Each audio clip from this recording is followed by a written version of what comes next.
17 qershor, mendje e ripërtërir. Dhe mos u një trajtësoni me këtë epokë, por shndërrohuni përmes ripërtëritjes së mendjes, në mënyrë që ju të provoni cili është vullneti i Perëndis, ai i miri dhe i pëlqyeshmi dhe i përsosuri. Romakëve 12:2.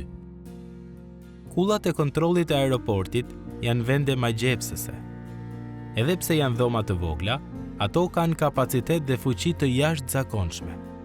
Udhëzimet e dhëna nga këto kulla parandalojnë kaosin dhe garantojnë sigurinë. Nëse diçka shkon keq në to, ndikimi ndihet përtej mureve të tyre dhe shpesh përbën rrezik të madh. Në mënyrë të ngjashme, ne mund të themi se mendja jonë është kulla e kontrollit të trupit tonë.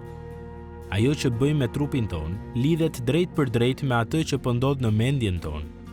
Me të, ne kemi aftësinë për të shqyrtuar mundësitë, për të marrë vendime, për të gjykuar ndjenjat tona dhe për t'i dhënë formë dashurisë sonë.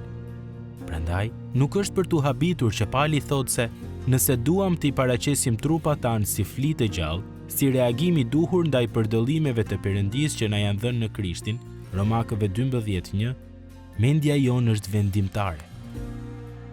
Të qenët e krishterë përfshin përqafimin e një mendësie rrënjësisht të ndryshme që rezulton në mendime gjithnjë më të pastra dhe sjellje të shenjta, të cilat nuk shihen në një jetë pa Krishtin. Siç shkruan Pali më parë te Romakëve, se ata që janë sipas mishit e kanë mendjen te gjërat e mishit, ndërsa ata sipas frymës e kanë mendjen te gjërat e frymës. Romakëve 8:5. Ky ndryshim në këndvështrim vjen nga fuqia e frymës së shenjtë, ndërsa ai na udhëzon në të vërtetën e fjalës së Perëndisë. Një ndryshim i tillë është një proces. Çdo ditë ne po përshtatemi me imazhin e Jezu Krishtit. Mendja jonë, në të vërtetë e gjithë jeta jonë, por i përtërihet. Ne nuk kemi ende gjithçka që duhet të jemi, dhe as gjithçka që do të jemi, por gjithashtu nuk jemi ata që ishim dikur.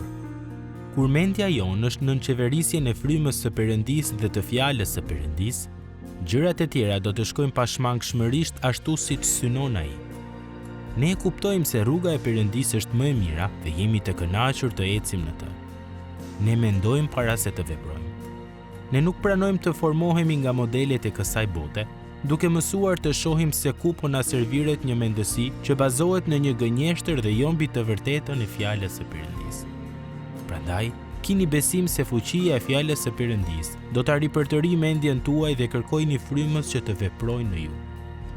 Dallojini mënyrat në të cilat bota po ju thërret të përshtateni me të dhe trajtojini ato si mundësi për të lejuar që mendja juaj të transformohet nga mençuria hyjnore.